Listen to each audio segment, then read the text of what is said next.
Fala, galerinha! Hoje no nosso Lizzy.play. Bum, bum, bum, moleque. Bum, Caralho. bum, bum. Não, eu tô emocionado. Hoje antes de falar do nosso convidado, Eu tô nosso emocionado. convidado é compositor, ator, locutor. Cara, é um artista completo, né? Cheiroso. Cheirosíssimo. E, cara, ele é o Nino do Castelo Rá-Tim-Bum com vocês. Caralho, tamo aqui com o Tuba. Valeu, turma. É nóis. Não, sabe qual é o pior? Eu te chamo de Tuba, eu nem sei o teu nome real. Ah, Diego Kozerich. O problema é o sobrenome, o nome é fácil. Kozerich? Kozevich. Kozevich. É russo. Tubinha, muito obrigado pela sua participação aqui. Valeu, Emocionado, querido. moleque. Esse Tô teu tempo emocionado. difícil que você tem, pô, conseguir um horário com esse cara que não é fácil, então... É, não, 3 meses a gente andou, né?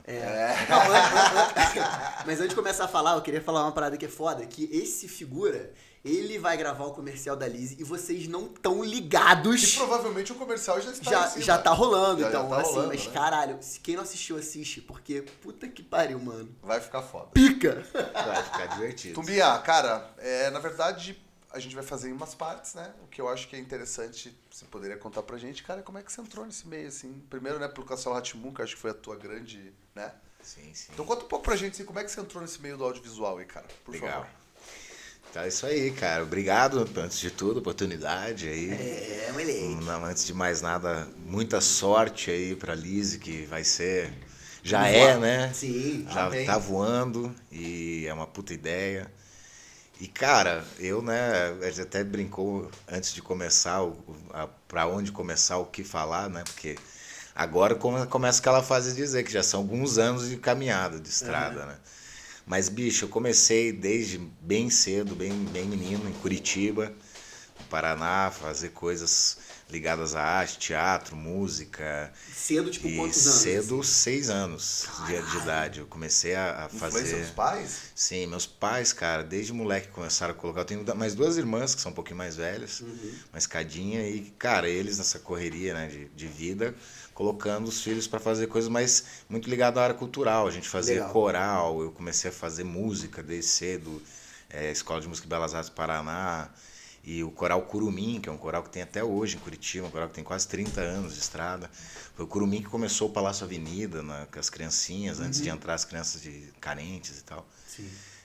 Enfim, e ali eu comecei, cara, aqui em Curitiba, fazer coisas ligadas a esse Mas mundo. as tuas irmãs também, tipo, nessa área também. Também. Hoje em dia não são tão ligadas mais à área, assim, apesar de...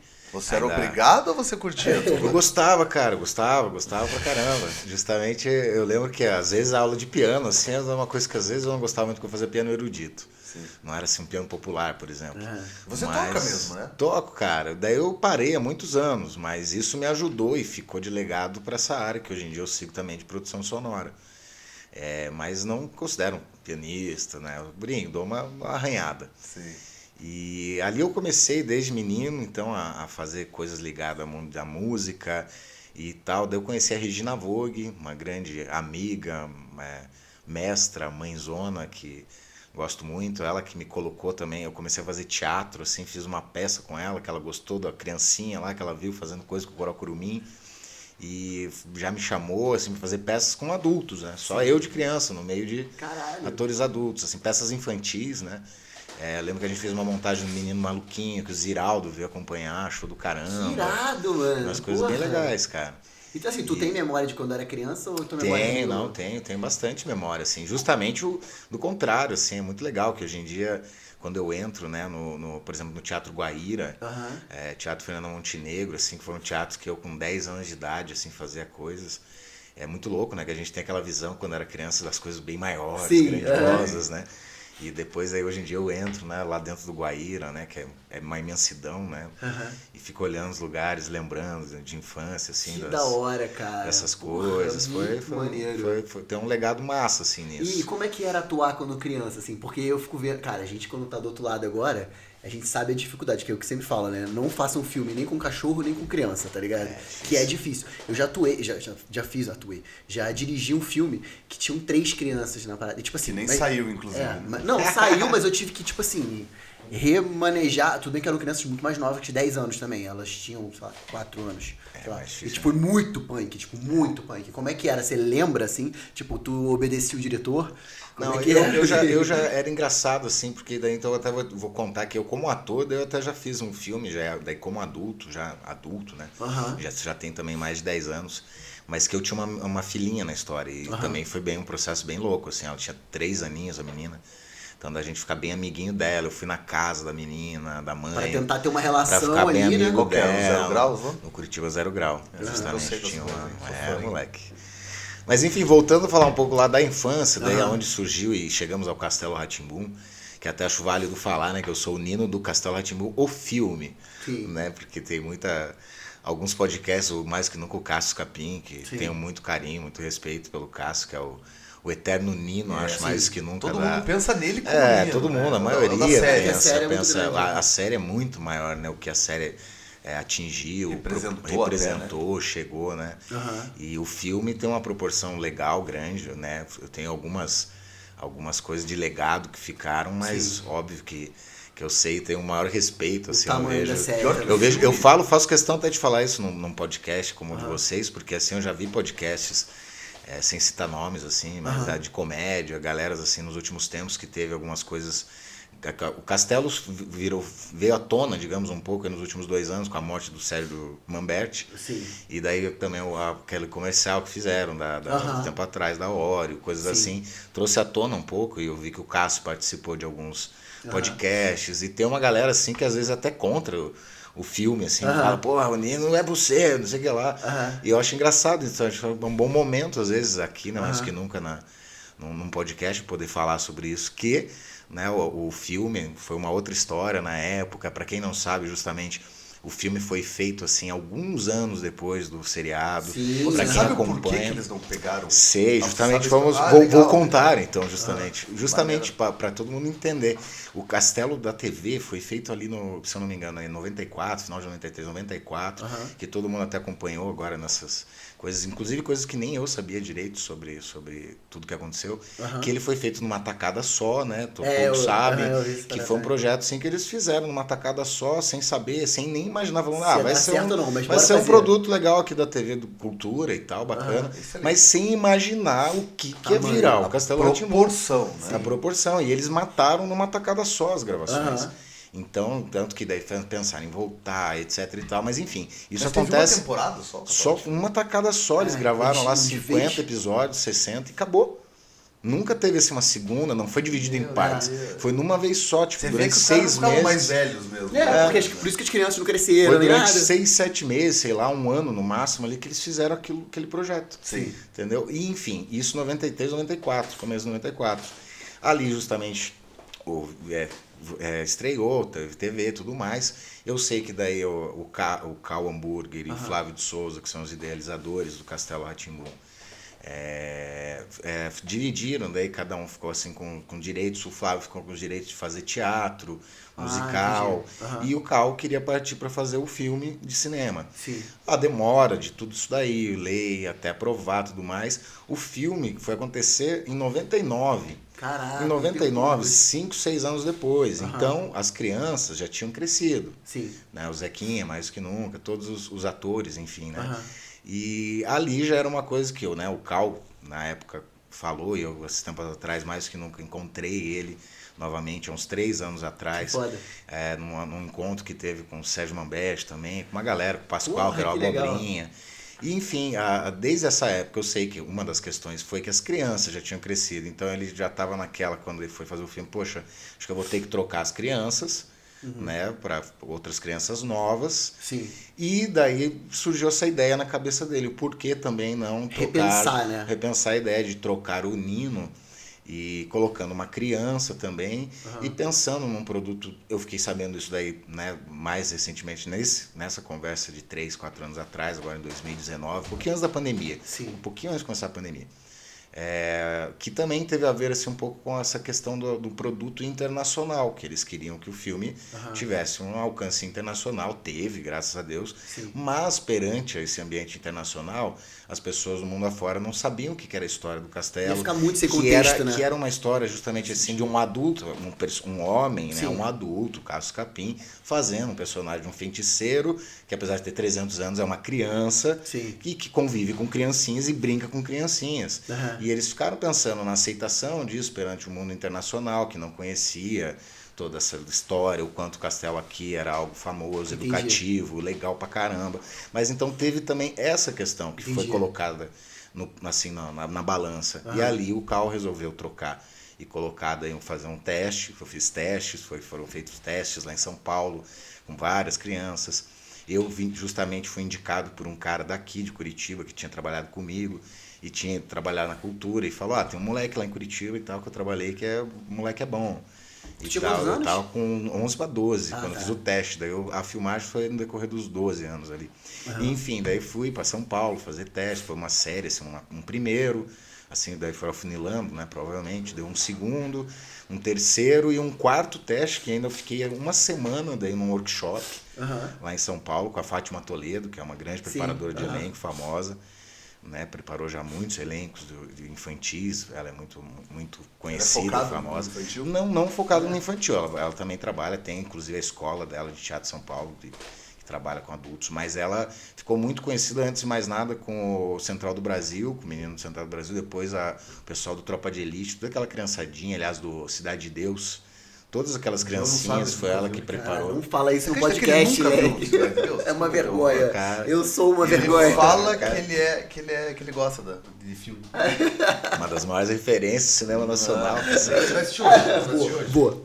Tem no Netflix. Lembro até hoje de ver o Meirelles falando nas entrevistas dele, que ele falava, pô, os caras ficavam malucos. Pô, como é que você fez aquela cena da galinha e tal? Que robô que você inventou pra aquilo? Ele, cara, cabo de vassoura e a câmera aqui atrás da vassoura, bicho.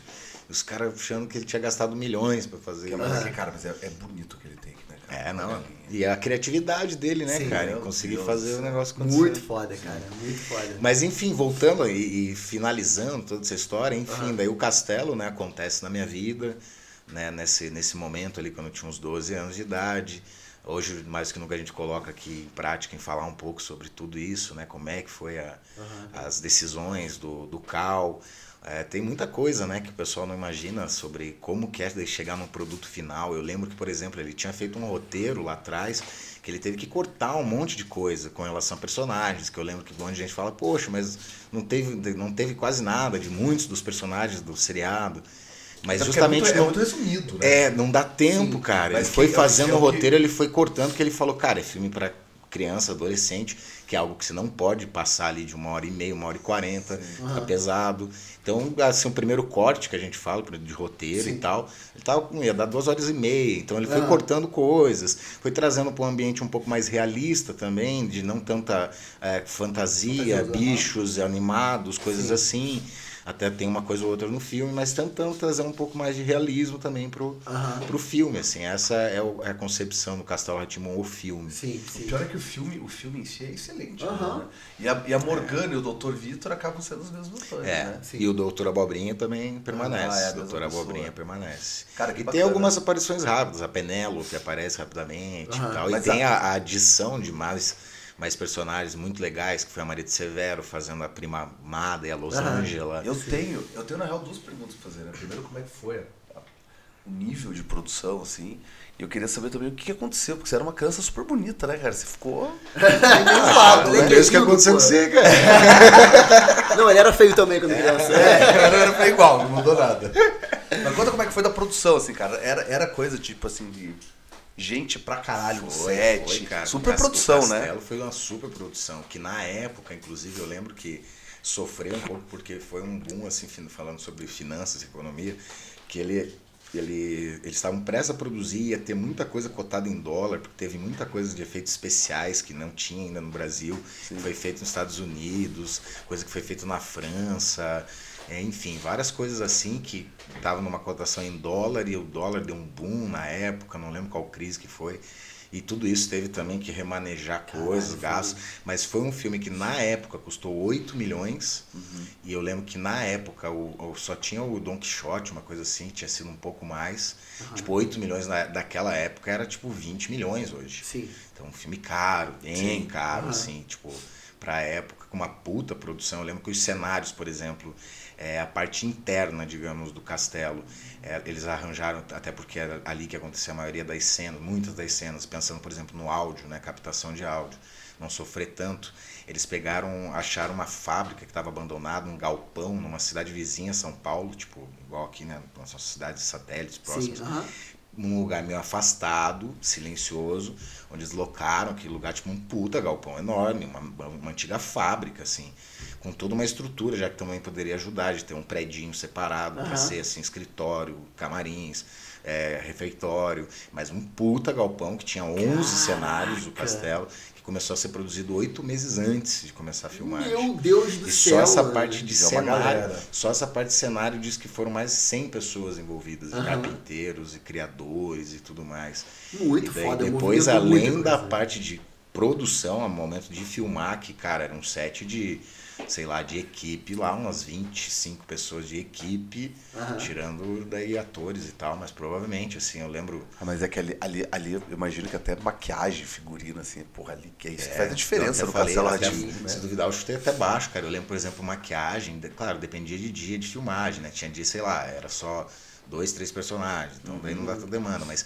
cara, tem muitas cenas no filme ali, o dia da festa final, que daí são vários figurantes fazendo como se fosse uma festa, né, na dança. Ali foram acho que 50 pra maquiar com aquelas roupas, tipo, indumentárias. Eu lembro que teve nesse dia, assim, sei lá, 7 maquiadores e cabeleireiros. E, enfim, sempre tinha ali, normalmente era um maquiador, dois maquiadores, cabeleireiros. E, cara, pensando em produção, assim, vamos tentar enumerar rapidamente, assim, de uma fase também diferente, né, de hoje. Ainda foi feito em película. Eu lembro até hoje os caras trocando com todo cuidado, muito tesão, rolo, colocando colocando na saco preto para trocar. Mas, cara, eu lembro que era diretor, primeiro assistente, segundo e terceiro assistente, sendo que a primeira ficava no set com ele, segunda e terceira ia resolver coisas de outros sets e tal. Era fotógrafo, primeiro assistente, segundo assistente de fotografia, foquista, né, naquela fase onde os caras usavam nas lanterninhas, medindo bonitinho, foto, cara, que irado, cara. Uma fase que hoje em dia quem é jovem nem sabe, né, cara? A gente sabe que perdia take por causa de foco e a película era cara pra caralho. A gente sabe que foi 7 milhões, né, de produção e a tua milha de cachê. O cachê não, também, isso 1 milhão de cachê. 7 de só de... Então, quantos dias foram de rec? Isso aí? Foram 3 meses e meio de filmagem. Caralho, tempão, mano. 3 meses e meio, sendo com um dia só de folga, normalmente. Meu Deus, esse pra nível, caralho, assim, mano. Você vê como foi Puta grandioso a parada. Foi em Sampa, né? São Paulo. Daí o castelo por fora, eles locaram daí a mansão Jafé, da família Jafé. Só lembro disso, assim, o nome, que é o sobrenome, digamos, de um barão que foi famoso em São Paulo. Não sei a história, me perdoem, historiadores aí, né? Mas eu sei que foi um barão aí do café, da época do café, que tem uma puta de uma casa antiga, mansão, um super jardim, tipo a nossa daqui no Batel ali, que a gente tem o castelinho do Batel. E que só naquilo, por exemplo, imagina, os caras tiveram toda uma transformação, que o castelo era branco, né? Uma casa bonita, branca, mas eles tiveram que pintar com toda uma coisa tenebrosa do Castelo Rá-Tim-Bum, escura. No dia? Eles Pintaram e depois tiveram que entregar branco de novo. Já um castelo do Então, com toda uma liberação de Secretaria de Cultura. Imagina a burocracia dessa porra, mano. É desse tipo de burocracia que a gente tá falando. Puta que o pariu, de parar, né, ruas e coisas pra filmagem. Mas São Paulo, graças a Deus, tem uma né, as pessoas, enfim, vivem, né, respiram um pouco igual o Rio e tal. Mas ainda assim com toda essa logística que, né, as secretarias de trânsito e tudo mais, digamos, enfim, só liberam em dias X, tem essas coisas de horários, enfim. E essa parada, tipo, beleza, você recuou lá, você gravou o Castelo, isso mudou a tua vida. Tipo, depois disso, assim, como é que foi? Porque você hoje tem aquilo que você tá falando, você é artista, é cantor, toca, faz a porra toda. Tipo, como é que a tua carreira foi seguindo pra isso que é hoje, assim? Cara, é muito louco, cara, porque a vida foi me levando, digamos, mais que nunca. Mais que nunca também eu agradeço, né, sei lá, a Deus e ter aí Sim. alguns talentos, digamos, e ser assim um multi profissional, né, nem tanto nessa área artística, mas apesar que estamos nessa área publicitária, né, somos artistas. Claro. Vocês, todos nós aqui somos artistas. Mas é muito louco, eu comecei lá desde muito cedo a me aventurar, porque eu era uma criança, né, igual eu brinco, né, eu brincava de trabalhar Entendi. como ator, música desde pequeno, essa história de fazer coral, cantar, aprender instrumentos musicais. Então também sempre gostei e vejo hoje em dia, né, o quanto também essa coisa, quando você aprende quando criança, as coisas É mais se fácil. sugam muito mais. facilita. Você é uma mais esponja, fácil, né? é uma É uma esponja. Aham. Então, desde lá também de menino, eu já comecei a fazer locução de rádio, ir nos Caralho! estúdios, Não aqui em sabia, Curitiba, maneiro. já desde menino, assim. Tanto que é bem isso, tipo, depois foi virando uma profissão que hoje em dia, para o pessoal entender, né? Eu sou, além de ator, continuo a trabalhar como ator também, hoje em dia não tanto mais, assim. Fiz muita coisa, né? Hoje eu tô com 36. No Castelo ali eu tinha 12 para 13, aí depois disso, cara, eu fiz, né, muita coisa de cinema, fiz mais alguns filmes. Fiz, Comercial você fez? eu fiz até hoje, são 7 longas, uns 12. Caralho, muito foda, mano. 12 curtas, 4 médias, isso falando de coisas grandes, tirando os dos amigos, Sim. né, de coisas assim grandes, maiores, além de muito comercial, muita coisa assim, muita peça de teatro, fiz umas 27 peças de teatro entre musicais e peças, mas também com o passar do tempo fui dando uma selecionada, assim, não nesse sentido, né, selecionar, mas enfim, como eu sempre trabalhando e também tendo em paralelo na minha vida essa coisa da produção sonora, que eu costumo intitular hoje em dia como produção sonora, porque eu faço algumas coisas dentro desse ambiente de rádio e TV. Primeiro que eu fiz faculdade de rádio e TV, depois também eu resolvi fazer faculdade de rádio e TV. Não fiz, por exemplo, artes cênicas, mas, né, porque inclusive, né, perante, só para você conseguir o DRT de ator, né, eu até já tinha, assim, quando eu fiz 18, eu já tinha os requisitos necessários, que ou você faz a faculdade, ou você tem que ter aqui no Paraná, pelo menos, eram 7 ou 8 trabalhos, enfim, passa por uma banca, tudo mais, Sim. enfim, naquela época, nem sei hoje como que tá. Mas, enfim, daí eu acabei falando, não vou fazer artes cênicas. Fiz rádio e TV por gostar também de toda essa área que envolve publicidade e propaganda. Maneiro. E desde dali já trabalhava fazendo locuções, coisas assim, para rádio e TV. E ali eu comecei a levar junto, assim, de ter um estúdio, um home studio em casa. Tenho até hoje, né, um estúdio, que daí eu trabalho nessa área mais sonora, faço muito trabalho de locução. Não só locução assim para rádio, TV, que também faço, né, de comerciais, digamos, mas faço bastante coisa ligada a esse ambiente assim de materiais de empresa, institucional, educacional. Muitas empresas, né, fazem muita coisa Mas ligada você a tá isso, falando treinamentos internos. Mas você falou produção sonora, assim, deixa eu idiota, vou te perguntar uma parada. É só. Eu tô falando só, né? Mas enfim. É a locução ou você, tipo assim, edita, trata? Não, como é que é? justamente. Eu ia falar que não só. Por que eu falo produção sonora? Porque daí eu faço mais outras coisas. Se fosse só locução, eu ia falar, eu sou locutor. Mas eu faço outras coisas também, justamente. Além de, às vezes, fazer algumas coisas assim de mixagem, masterização. Claro que as minhas locuções, dependendo do cliente, assim, eu não só faço locução, mas às vezes. Não em grande porte, assim, não sou um cara que atendo grandes marcas, por exemplo, mas de pequeno e médio porte eu entrego, assim, de fazer a trilha também, entregar, seja com uma trilha já pré-pesquisada, esses bancos, ou às vezes fazendo criação de coisas assim, trilhas originais, mas mais nesse universo, assim, de edição e criação, eu faço muitos jingles, criação de composição e produção ali, acompanhando produção de jingles. Sim. Nos últimos tempos, mais que nunca, nos últimos 3, 4 anos, assim, eu comecei a produzir mais e entrar nesse mercado e você vai divulgando, faz um aqui que divulga para outro lado. E é ali que eu comecei, faz uns 6 anos já. O tempo tá passando, essa coisa da pandemia, deu uma vírgula na nossa vida. Fica maluco. E eu comecei há uns 6, 7 anos, com o Nando, inclusive, nosso parceiro, Fernando de Castro. Maneiro. A fazer coisas assim, já, na verdade, de jingles, porque de música, assim, criação a gente começou lá atrás, eu e o Nando, inclusive, desde 2012, assim, a fazer criação de trilhas para peças. Inclusive peças assim da Regina Vogue, cheguei a fazer pro Maurício Vogue também, que é um grande irmãozão que eu tenho, um grande amigo, que já me dirigiu muito. Depois eu comecei a fazer outras coisas com ele, de, por exemplo, fazer criação de uma trilha original para uma peça dele. Muito maneiro. Mas peças infantis, assim, é o que eu fiz para ele, mas de criar músicas para os momentos dados X da peça, como se fosse um musical, né? E como é que funciona esse processo? Que você vai criar, por exemplo, uma peça. Porque, beleza, não tá gravado ali, tu não consegue ver. Tu vai ler o roteiro e vai imaginando. Teatro justamente dá um trabalho, digamos, bem maior, um pouco maior, de você estar acompanhando o processo. Assim. Entendi. Teatro, tu vai nos ensaios, assim. Você tem que ir acompanhando os ensaios, claro, assim, que você não vai acompanhar tudo. Normalmente tem uma programação, assim, né?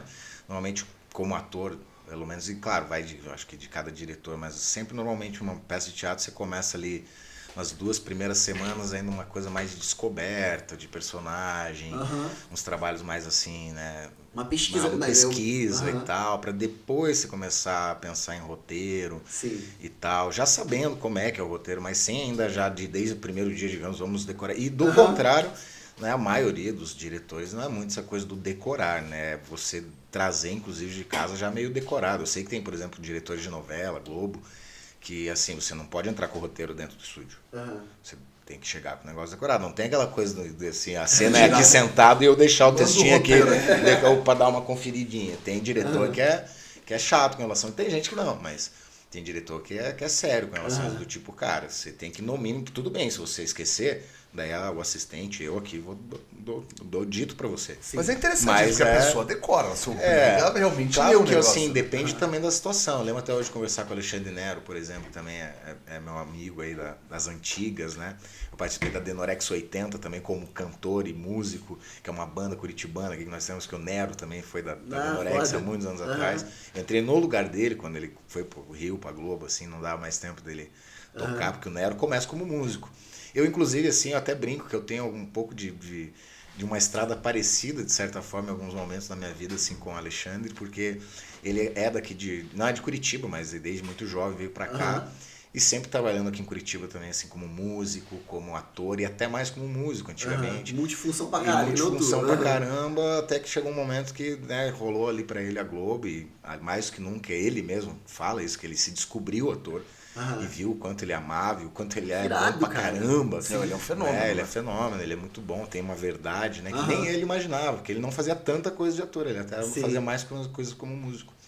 Mas enfim, assim, ele é, digamos, até um espelho sem querer que eu via desde criança, antes mesmo de adulto, lá quando adulto, entrar pra Denorex, que é uma banda de adultos e tal. Mas eu já desde criança via o Alexandre fazendo coisas aqui em Curitiba, né? Ele é um pouco mais velho que eu. O Alexandre tá com acho que 54, 55.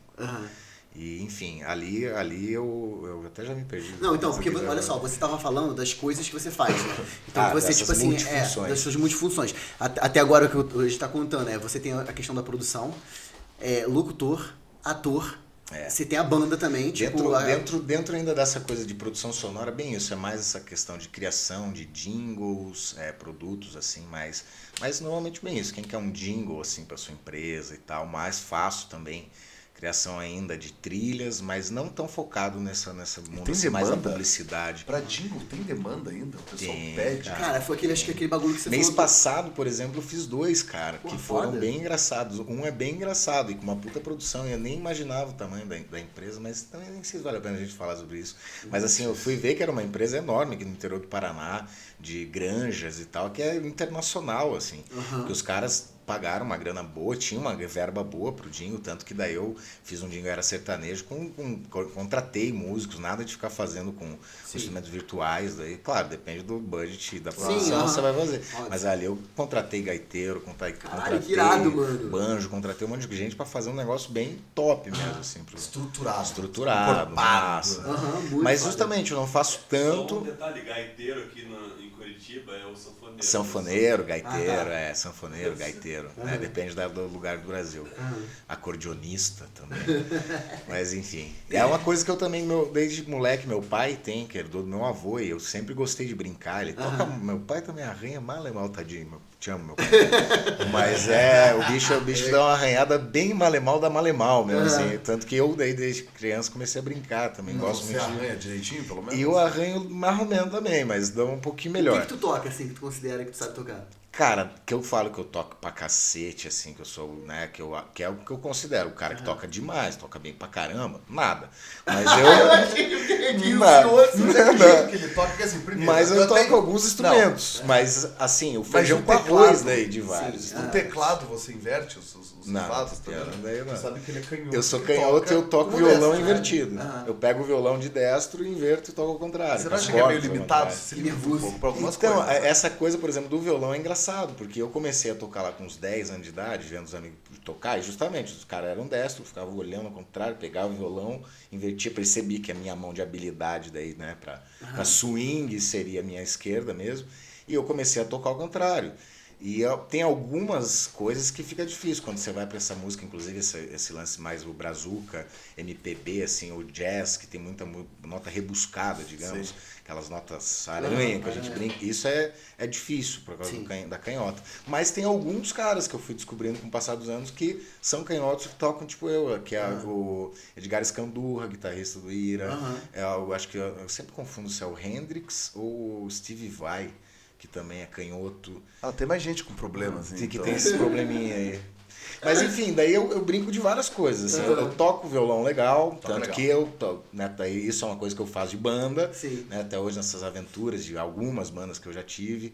E que hoje em dia, né, eu brinco mais numa coisa assim de estar fazendo esse meu voz e violão, com mais uma banda me acompanhando, dependendo do formato, do que é necessário, mas sempre nessa coisa que vocês já conhecem, que é fazer mais essa coisa do cover, né, de músicas animadas, mais pro samba rock, samba. Mas tu compõe umas paradas suas também. Compõe coisas minhas, não muito, justamente assim, é engraçado, que eu nunca fui de compor muito pra mim, assim. Tem algumas músicas, tenho. Eu sei cantar umas 3 músicas Eu tenho umas coisas, mas nunca gravei. Nunca gravei, cara. Até tenho, assim, mas que eram músicas, inclusive, de uma fase, as últimas músicas que eu fiz, assim, que eu fiz já tem mais de 10 anos. E era tudo assim pensando em querer fazer música comercial. Sim. Né? Que era um refrãozinho que desse sucesso. Assim. Então, né, são legais até, mas que assim, não é que me representa. Entendi. Eu sempre fui muito engraçado. Eu fui sempre querendo fazer coisas comerciais, até mesmo do meu, assim, né? Mas por isso que eu acho que também nunca quis gravar, assim, nada muito bem gravado. Até tem umas brincadeiras aí. Mas o que tu gosta de escutar pra caralho, assim? Cara, eu sou eclético pra caramba. Até por trabalhar um pouco com produção sonora, eu gosto de muita coisa. Mas justamente por eu ter que tocar, por exemplo, no meu dia a dia, quando eu toco essas coisas de bandas, como eu já tenho que tocar o que toca na rádio, digamos, o que é o clássico, seja o clássico aí do pop, do rock, do samba. Sim. Então não é o que eu ouço em casa. Entendi. Tipo, eu não ouço em casa, a minha playlist não é ouvir as mesmas músicas que vocês vêm eu tocar. O que eu costumo ouvir em casa, eu gosto muito também, assim, do internacional, de vários estilos, mas essa coisa do cool rock, gosto muito do surf music, essa coisa que a gente gostava antigamente, um hardcorezinho, mas gosto muito também pela minha criação, assim, dessa coisa de coral, gosto muito de ouvir música erudita, eu viro e mexo em casa, assim, quando quero dar uma relaxada, eu coloco uma música light, assim, um Chopin, um Beethoven, gosto muito de Chopin. Caralho, foda. Gosto pra caramba de ouvir Chopin, mas assim, tipo, nesses momentos light. Assim, quando eu vou tomar banho, procuro ouvir uma música light. Não gosto de ouvir música assim, animada no banho. Você tem um rádio no teu banheiro, é isso que você tá querendo dizer? Não, hoje em dia é celularzinho, né? Alexa, né? Eu deixo a minha Alexa no banheiro também, né? tá ligado? Alexa. Eu tomo banho ouvindo o Post Malone, foda-se. Mas é engraçado que eu também tenho uma questão do ouvido. Por eu usar muito meu ouvido no dia a dia, seja em casa, produzindo. Antes de sair, por exemplo, eu passei a manhã inteira de hoje fazendo dublagem, que a gente ainda nem falou, mas Isso eu também que eu ia falar, se trabalho eu te perguntar, com dublagem dublador. também, né? Justamente, aqui em Curitiba a gente tem já uns 3 estúdios que trabalham com dublagens de vários estilos, dublagem desde filmes mesmo, esse que a gente está acostumado a ver na Globo. Você tem a voz de alguém? Já foi voz de alguém, assim? Mais famoso até agora não. O Assim, Rei Leão, ele mete nada, uma mentira, assim, tá ligado? nada muito grande. Aqui em Curitiba, né, que é onde a gente tá hoje em dia, que eu tô morando aqui, a gente ainda não tem estúdios que estão fazendo assim ainda. Tem algumas coisas já de Netflix e tal, mas até já fiz, cara, tem assim, eu não lembro direito o nome dos atores, que eu sou ruim pra guardar nome de ator americano, mas não são também desses mais famosos. Teve já uns 2 filmes que eu dublei, assim, com os atores que você sabe quem é, mas é aquele cara que não é tão A gente precisa, eu vou ter que cortar, porque a gente precisa, o nosso tempo já tá bem curto já. Mas a gente precisa contar da TV Cruz aqui, cara, porque eles não acreditam. Não, esse é caô. Eu acho que você não fez. Ele não fiz acredita Cruz hoje. também, cara. Fiz Disney Cruz. O Ricardo falou que é mentira. Eu fiz o Cruz, cara, na última temporada. E daí já era um programa assim que muitos da nossa geração, por exemplo, já não viam mais, porque o Cruz, pra quem não viu, não lembra, ou não é da geração, foi um programa no SBT que durou quase 6 anos. Eu tô tentando fazer bem rápido para É um programa que durou quase 6 anos no SBT. Ele ficou durante quase 4 anos. Ele era um programa diário, às 5h30 da tarde, para concorrer com a Globo, digamos. Sim. Malhação naquela época. E ia muito bem. Mas depois, nos últimos 2 anos e meio ali do programa, ele virou um programa que era só no sábado de manhã, das 10 ao meio-dia, todo sábado. Sim. E foi mudando a linguagem, inclusive, do programa. Ele era para ser assim lá atrás um programa onde tinham lá 3 amigos, e foi girando, inclusive, alguns personagens, sem nem abordar, né? Que entrou, que saiu, foi o companheiro Rico, o companheiro Maca, a companheira Maluca, a companheira não sei o que lá. Enfim, a Maluca, inclusive, a Jussara ficou até o final. Mas é, inclusive, uma das maiores dubladoras do Brasil hoje em dia, Eu sabia, eu fiquei sabendo disso. Ela é diretora de dublagem hoje em dia, muito foda, Jussara Marques. Naquela época, daí o Cruz, nos sábados, ele foi mudando com um perfil, assim, uma historinha mais infantil. Sim. Que, inclusive, para quem não sabe, o Cal Hamburger, que é o diretor e o criador do Castelo Rá-Tim-Bum, é um dos criadores do Disney Cruz também. Ah, caralho, que da hora. Ele é um dos criadores do Disney Cruz. Ele sempre teve esse tato e esse feeling aí pra criança. Mas a Disney era Disney mesmo, né? Então, era Disney, mesmo, né? Mas com uma produção brasileira. Sim. E que, inclusive, acabou terminando do nada, porque a princípio eles iam renovar mais um ano, mas deu uma bobeira lá contratual entre SBT e Disney, assim, disse que foi besteira, assim, tipo, renovação, e resolveram encerrar. Mas já estava com 6 anos no ar, e eu entrei na última temporada para ser um personagem que daí, se o programa continuasse, eu ia continuar. E teve, assim, uma historinha bem legal, tinha virado uma historinha infantil, assim, não tanto só os desenhos animados que passavam e tal. Então, daí eu participei dessa última temporada. Era feito lá em São Paulo, né, em Anguera. Daí eu ia pra lá, daí toda semana. Normalmente era sexta e sábado. Aí tu tinha quantos anos aí? Ali eu tava com 16. Eu estava no Dom Bosco na época. Daí, cara, quase todas as sextas-feiras, no meu ano de segundo grau, eu faltei. Caralho. Que a Secretaria de Educação não saiba disso. Porque senão eu teria reprovado por falta. Mas não tanto, galera. Mas o Dom Bosco me ajudou. Porque eu tive que perder muita prova e tal. Imagino, e existia uma parceria massa, assim. Eu precisava, muito foda. Eu precisava faltar. Então, mas eu era bom aluno, eu era responsável. Assim. Mas olha só, vamos lá. Dublagem. Vai falando comigo. Sou dublador, sou cantor, instrumentista. Sou ator, sou produtor, criador. E dessas paradas todas que você faz, tem alguma parada que tu fala assim, esse bagulho aqui eu sou apaixonado, ou meio que não tem isso? Assim? Ou todos, né? Eu gosto muito de todos, cara. Eu tenho todos os momentos, assim, eu tenho tesão, assim, pela parada. Eu, por exemplo, quando vocês me vêm tocar, cara, pô, nessa coisa assim de ver uma galera pulando, a galera ali curtindo ali embaixo, é um negócio que dá uma adrenalina massa, você fala, pô, eu tô fazendo as pessoas felizes. Eu tenho esse legado, assim, é muito engraçado, tipo, eu tenho uma porrada de gente que me adiciona há muitos anos nas redes e que fala, assim, eu já ouvi, teve 2 meninos já no decorrer da minha vida, e entre outros vários casos, que falam, porra, cara, eu fiz artes cênicas por causa do Nino. Caralho, que foda. Eu me apaixonei por você fazendo Nino, eu era uma criança igual você, e eu fiz artes cênicas, sou ator por causa do Castelo Rá-Tim-Bum e por causa do Nino. Porra, muito maneiro. Mas não você, não o Nino você, o Nino né? O Nino eu. Não o Cássio. O pior é que eu falo... Eu acredito, né? Chupa Cássio. Assisti, né? Que óbvio, né? É mais bem produzido que a série, né? Pessoal, infelizmente eu vou ter que fazer a última pergunta. Cara, o Barça sempre é o cara que me corta nos papos. Eu fico puto! Nós temos... Senão não cabe. A gente faz uma pergunta sempre para a última pessoa, o João vai conduzir, então... Olha, você ainda assim, acho que é o cara que vai responder essa pergunta melhor. Fez essa pergunta, vai responder a minha pergunta melhor. Porque eu sempre falo no final o seguinte, se tu pudesse dar um conselho pra alguém que tá em casa, Qual conselho você daria pro cara que tá começando a carreira e que ele tá, tipo, às vezes tentando se descobrir no que ele quer fazer? Você é um cara que tem contato com uma porrada de coisa artística, então isso é muito foda, tá ligado? A tua visão, acho que é até uma visão mais macro do que às vezes só um fotógrafo ou um filmmaker. Qual conselho que você daria pra esse moleque que tá no começo da carreira? O que ele vai fazer pra vida?